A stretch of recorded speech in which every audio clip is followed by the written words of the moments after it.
12.5, this is our last section. Remember the test has 11 and 12 on it, so you go back and study both of those. This section's on volume formulas, which you don't have to memorize. They'll be given to you just like this, written exactly the same. You just need to identify the correct shapes. So I've drawn an example of a prism and a pyramid for you. So notice a pyramid goes to a point, and a prism has this base shape repeated in the back, where it could be top and bottom. So just a heads up, that shape can rotate. So if you notice, all the ones that go to a point have a third. So like a cone has a third in it. Remember, cones are these kind of shapes, like an ice cream cone or a party hat.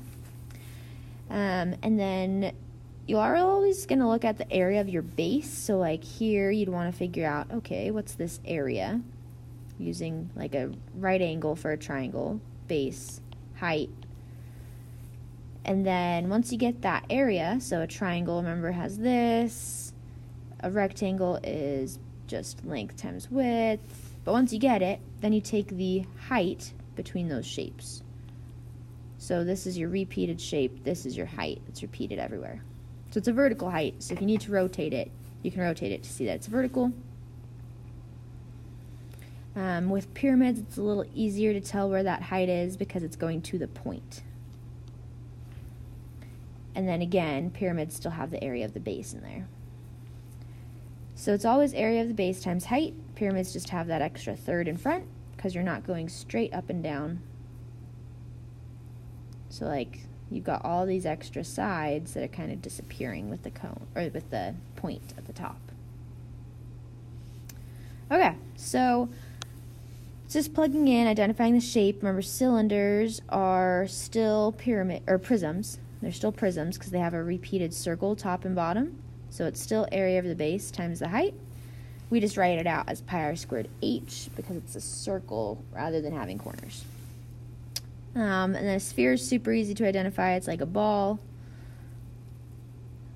And R, just make sure that R is only halfway across because we'll throw some curveballs at you. And R has to be cubed before doing the pi and the 4/3. And then just a hint with this third and 4/3 that comes up, I would do the numerator, so 1 or 4.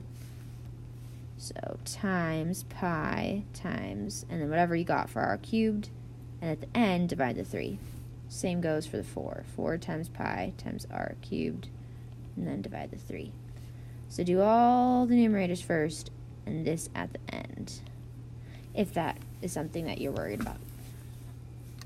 Okay, you're going to be using the pi button in your calculator, and you're going to be getting decimal answers. And then rounding, just check rounding in your directions. So it might say 1/10, it might say, I don't know, 100th. So that just tells you how far to go. And then remember your units. Oh, I did not spell that right. On all problems. So like feet cubed, meters cubed. Okay. So homework problem number 1, go ahead and try to identify the shape and find the area of the base. Okay, the shape is a prism. So the area of the base is this triangle right here. And you see that right angle? So our base is 10. And our height of that triangle is 6.6. So 1/2 base times height. So we end up getting 33 feet squared for our area.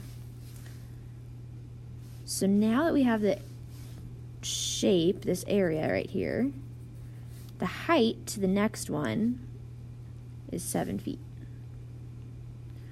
And we don't have an R here.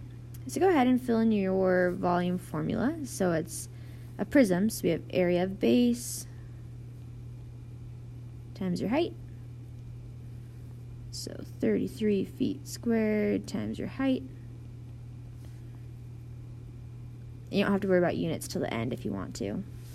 So we multiply this out, and I get 231 feet cubed. But double check my answer. If you didn't get this, let me know.